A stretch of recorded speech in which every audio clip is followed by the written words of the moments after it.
తిరుమల శ్రీవారి భక్తులారా అప్రమత్తంగా ఉండండి. దర్శనం టికెట్లు, వసతి గదులు, ఆర్జిత సేవల పేరుతో సైబర్ మోసాలు పెరుగుతున్నాయి.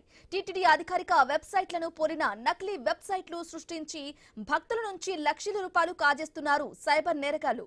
గూగుల్ సెర్చ్, సోషల్ మీడియా ప్రకటనలు, వాట్సాప్ లింకుల ద్వారా భక్తులను వలలో వేసుకుంటున్న ముఠాలపై టీటీడీ హెచ్చరికలు జారీ చేసింది. తిరుమల శ్రీవారి దర్శనం కోసం ఎదురు చూస్తున్న భక్తుల నమ్మకాన్ని సైబర్ నేరగాళ్లు క్యాష్ చేసుకుంటున్నారు. దర్శనం టికెట్లు, ఆర్జిత సేవలు, వసతి గదులు ఇప్పిస్తామంటూ నకిలీ వెబ్సైట్లు సృష్టించి భక్తులను మోసం చేస్తున్నారు. టీటీడీ అధికారిక వెబ్సైట్లను పోలిన డొమైన్ పేర్లు, శ్రీవారి ఆలయ చిత్రాలు, టీటీడీ లోగో, రంగులను ఉపయోగిస్తూ నకిలీ సైట్లు రూపొందిస్తున్నారు. ఇక వీటిలో వీఐపీ బ్రేక్ దర్శనం, తక్షణ గది బుకింగ్, సుప్రభాత సేవ టికెట్లు అంటూ ఆకర్షణీయమైన ప్రకటనలు పెడుతున్నారు. ఆ తర్వాత ఫోన్లు స్విచ్ ఆఫ్ చేయడం, వెబ్సైట్లు క్లోజ్ చేయడం చేస్తున్నారు. మరికొన్ని సందర్భాల్లో ఓటీపీలు, బ్యాంకు వివరాలు సేకరించి ఖాతాల్లోనే డబ్బులను కూడా దోచుకుంటున్నారు. గూగుల్ సెర్చ్ లో మొదట కనిపించే ప్రతి వెబ్సైట్ అధికారికం కాదని టీటీడీ భక్తులను హెచ్చరిస్తోంది. ఇటీవల కేరళకు చెందిన ఓ భక్తుడికి కూడా ఇలాంటి మోసం జరిగింది. తిరుమలలో కర్ణాటక ప్రవాసీ సౌధలో గది ఇప్పిస్తామని చెప్పిన వ్యక్తిని నమ్మి భక్తుడు మోసపోయాడు. ఈ ఫిర్యాదుపై టీటీడీ విజిలెన్స్ విచారణ చేపట్టగా టీటీడీ పేరుతో శ్రీవారి ఆలయ చిత్రాలతో నకిలీ వెబ్సైట్లు నిర్వహిస్తూ గూగుల్ సెర్చ్ ద్వారా భక్తుల నుంచి డబ్బులు వసూలు చేస్తున్నట్లు గుర్తించారు. దీంతో టీటీడీ ఐటీ విభాగం పోలీసులకు ఫిర్యాదు చేసింది. టీటీడీ లోగో, ఆలయ చిత్రాలను అక్రమంగా వినియోగించిన వెబ్సైట్లపై కాపీరైట్ చట్టం కింద కేసులు నమోదు చేశారు.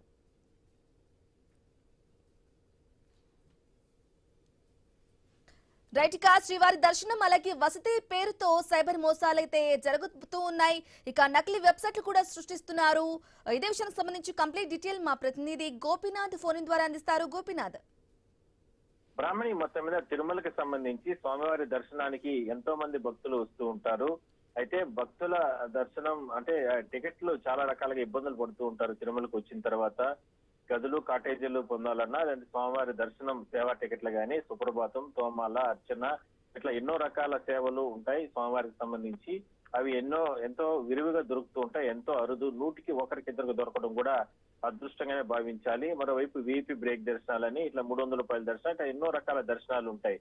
సేవలతో పాటు దర్శనాలు ఇప్పిస్తామంటూ కూడా కొన్ని నకిలీ వెబ్సైట్లు, కొన్ని అంటే ఈ రకంగా ఏర్పాటు చేస్తూ ఉంటారు. కానీ టీటీడీ ఎప్పటికప్పుడు అప్రమత్తం చేస్తూనే ఉంటుంది. టీటీడీ విజిలెన్స్ విభాగం కావచ్చు, టీటీడీ భద్రతాధికారి వీళ్ళందరూ కూడా తిరుమలకి సంబంధించి కేవలం తిరుమల.org అనేటటువంటి వెబ్సైట్ ద్వారానే, అది టీటీడీకి సంబంధించిన అఫీషియల్ వెబ్సైట్, దాని ద్వారానే ఈ టికెట్స్ కానీ సేవా దర్శనాలన్నింటినీ కూడా బుక్ చేసుకోవాలని చెప్తూ ఉంటారు.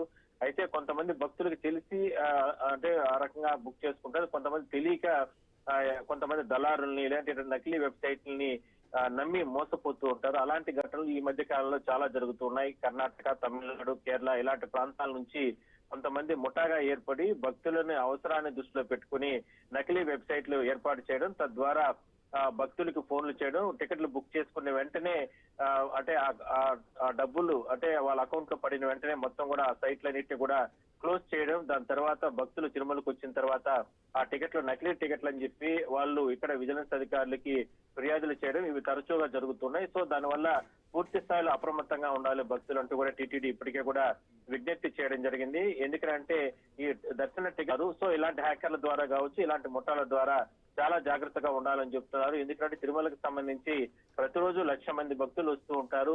వీళ్ళందరూ కూడా ఉదయం తెల్లవారితో వీఐపీ దర్శనాలంటే 7-8 మంది దర్శనం చేసుకుంటారు. 300 రూపాయల దర్శనాల ద్వారా దాదాపు 20-25 మంది భక్తులు దర్శనం చేసుకుంటారు. వీళ్ళందరూ కూడా ఆన్లైన్ ద్వారానే బుకింగ్ చేసుకుంటారు. వివిధ ప్రాంతాల నుంచి, దేశవ్యాప్తంగా దేశ విదేశాల నుంచి కూడా భక్తులు వస్తూ ఉంటారు. ఇది ఆన్లైన్ ద్వారానే బుక్ చేసుకుంటారు కాబట్టి ఇప్పుడు ఈ నకిలీ వెబ్సైట్లు అనేది ఇప్పుడు ఈ ముఠాలకి అంటే కల్పవృక్షంగా మారింది. పెద్ద ఎత్తున భక్తులను దోచుకుంటున్నారు అనేది ప్రధానంగా టీటీడీ కూడా గుర్తించడం జరిగింది. కాబట్టి భక్తుల్ని ఎప్పటికప్పుడు అప్రమత్తం చేస్తూ వస్తుంది. భక్తులు కూడా ఎక్కడ కూడా మోసపోకుండా కొన్ని జాగ్రత్తలు తీసుకోవాలంటూ కూడా విజ్ఞప్తి చేస్తున్నారు. సో మొత్తం మీద దీనిపైన పూర్తి స్థాయిలో కొన్ని చోట్ల జరిగిన ఘటనలకు సంబంధించి టీటీడీ కూడా కొన్ని చర్యలు తీసుకోవడం జరిగింది. Brahmani, right Gopinath, thank you for the updates.